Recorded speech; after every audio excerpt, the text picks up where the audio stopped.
Hi Taylor, how are you? I'm doing well. How are you, Vivian? Awesome. Thank you for joining me today. Thank you for having me. Well, a little bit about yourself, just as an intro to whoever might not know you. Yes, so I am actually a new real estate agent. I started about 6 months ago, formally in the business, but I started about 2 years ago on the journey, Okay. doing school and education, just kind of getting equipped to the business and, seeing if this is something I'd like to do.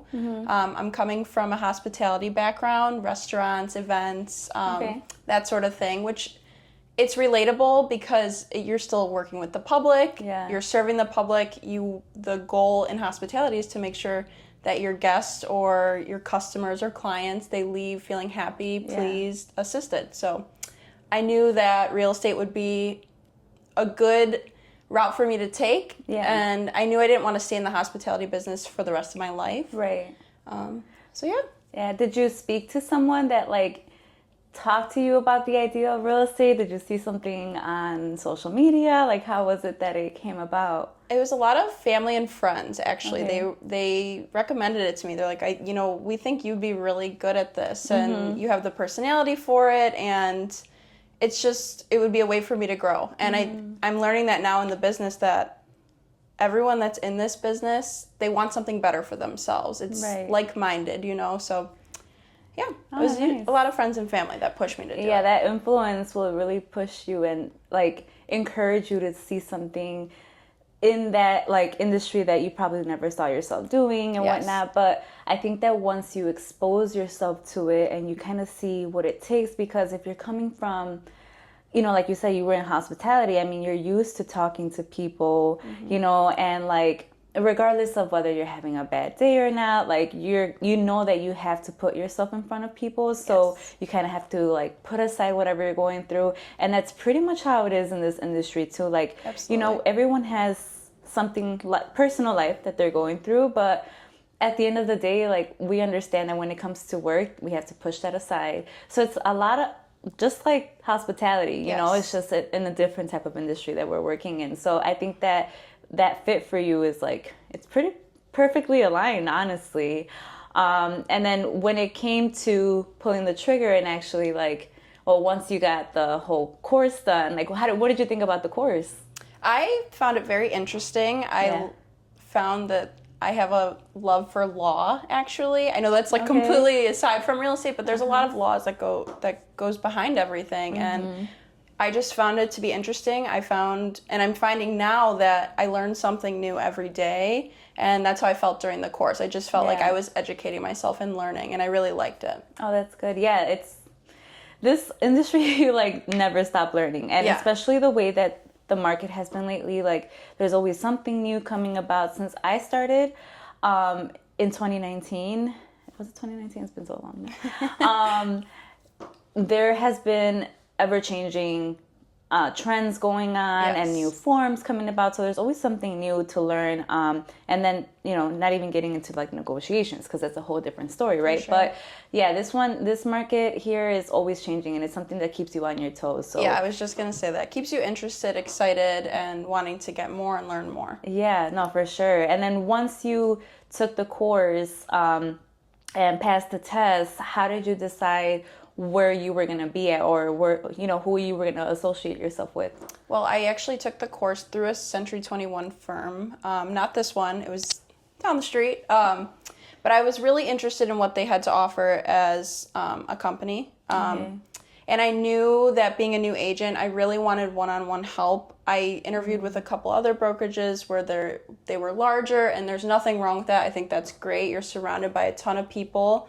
However, I knew personally I would learn better if I was with a family, and a family Right. style, family owned, boutique owned, something like that. I knew I wanted something like that. And I reached out to Century 21, just the website, and Pablo, your dad, he reached out to me, and I came in, and I knew it was a good fit.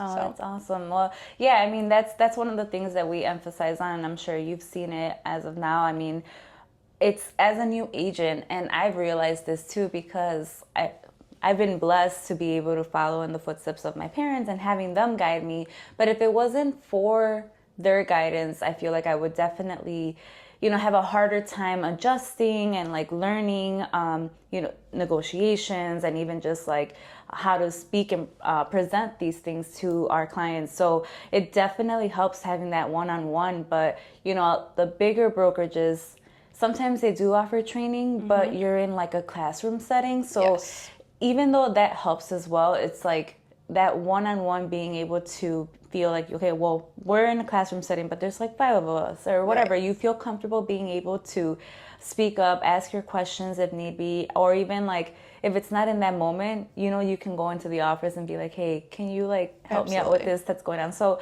yeah, it definitely helps. And having that guidance, especially when you're new, because you are not familiar with all the terms, or you're not familiar with all the laws and stuff like that. It takes time. It takes time for sure. So that one-on-one is something that we emphasize, like how important it is, because we also don't want people going out there blindly either, and then like jeopardizing their license. So yeah, that's one thing that we love to put out there. And also, since we're family owned, so it's a family environment in here. And I think that's one thing that people can sense, especially when you meet like Anthony and you and you start to see that it's like pretty laid back in here. I think it's because this is our second home, so like we don't want it to feel like you're in here and the day drags out or whatever. I mean, we work hard, play hard, but like, we just have to have a little balance of it. For sure. I also think it brings a level of comfort. And for me, that was super important. Joining this career and going off on this path, it was a growing pain. It was, leaving something else that you're so used to. You're stuck in that comfort zone. So having that level of comfort makes it easy to learn and want to grow and step out of the comfort zone. No, for sure. Especially when it comes to how you're getting paid, because that's a big thing that I don't think too many agents, come to terms with at the beginning. Like, okay, I'm going to be making this money on the side, it's great, and I can still keep my full-time job. And it's like, you could do that, but, just know that as the market is getting hot and people want to get out there and look at homes, I mean, you have to make more time for your clients too. So it does take some sacrificing of like, okay, do you want to hold on to your job, that full-time job that you have, or do you want to put more effort into this one and see what it can do for you? Because when you're based off commission, the hustle's different. Oh yeah. It's definitely different. It's a grind. So do you see yourself taking this on full-time? What are your expectations for, like, let's just say your long-term goals, right? 5 years from now. I'm definitely going to take this on full time. So I guess that would be like a piece of advice I'd give to a new agent coming from another career path. Give yourself some time prior to joining this career. Save your money. Just get ready to go. That's something I didn't do, so my fault. But I'm trying to make that switch now so that in 5 years I can be a top agent. That's a huge goal of mine. I'd love to be that rookie that, is successful. Yeah, that's awesome. That's a great goal to have, and it's attainable. Yes. You've seen, what it takes, and I think you brought up a good point, is saving up some money, because in this industry, it does take money to make money. Absolutely. You need to invest in yourself. I think that's the key word, is investing in yourself, because you're going to need to buy signs, you're going to need to buy business cards and a little bit of marketing stuff here. So it does take some saving in order to invest into yourself. And right off the bat, like when you get into associations, because a lot of people don't talk about like, what is an association? Why do I need to join that? And it's like, well, you want access to the houses, you gotta join this. So I think that's a good point that you brought up, is making sure that you ask these questions off the bat. How much will it take for me to get started as an agent, or how much should I have put aside? Because you don't want to come in and feel like you're not prepared. Right. Even though in this instance, like, we were like, all right, Taylor, it's okay. Like, we're going to help you out. If you need help, we're here to help you out. But also feeling like you're ready to go, Absolutely. So. And real estate it takes a lot of patience. It's essentially you're starting your own business. You have to do the dirty work first, put in the time, the effort, and everything will blossom coming in the later years, Yeah. For some, it comes early, of course. You get what you put into it.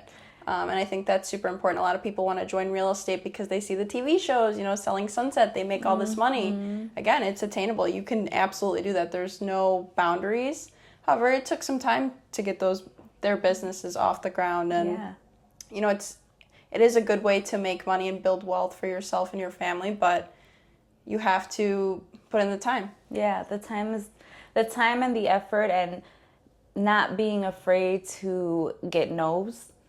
Because you know you have to put yourself out there, and I'm learning that quickly. Yes, you have to put yourself out there, and some people are not gonna want to hear what you gotta say, or they're gonna choose another agent over you, especially because you might be newer, and they, you know, so there's a lot of stuff that happens in this case here, but like it's a learning process, you know. Absolutely. And don't take it as like, oh my gosh, they chose someone over me, and now I'm, you know, no. At that point, it's just like, okay, I'm going to use that as motivation. For sure. How can I do better? And, you know, we spoke about it last time. It's like, if that happens, asking them, hey, like, what is the reason as to why you chose this other agent over me? Because that's constructive, you know, feedback for you. For sure. So it's baby steps for sure. But, I mean, it's a learning process. And as you get into this here and you start to learn, I mean, you can use it for your advantage. So definitely. Everything is a learning experience. Yeah, no, for sure. And I'm so happy that you were able to come out and, you know, get this experience in with videos, because I know it's a little bit hard. And